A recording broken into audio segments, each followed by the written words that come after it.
Supporters of Mohamed Mursi outside the court celebrated the adjournment as a victory. Despite tight security in the venue's location on the outskirts of Cairo, a large number of protesters still turned up.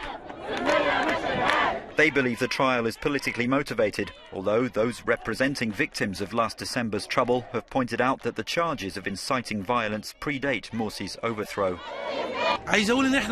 One of the ex-leader's lawyers said, "We've been outside the court for hours and they prevented some of the defence team from getting in using suspicious tricks.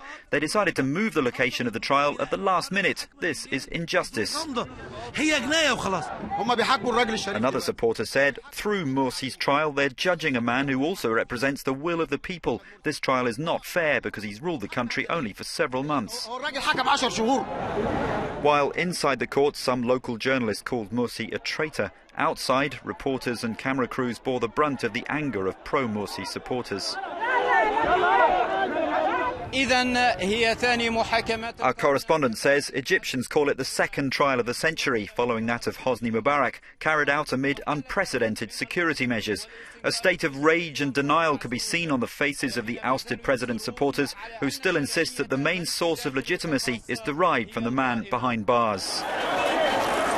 Away from the court, there were clashes in central Cairo as police fired in the air and used tear gas to disperse crowds of Mursi supporters. There's heavy security across the city, with Tahrir Square, often the focus of protests, sealed off. Egypt remains deeply polarised. Many people support the military-backed government, believing Mursi mismanaged the economy and abused his power.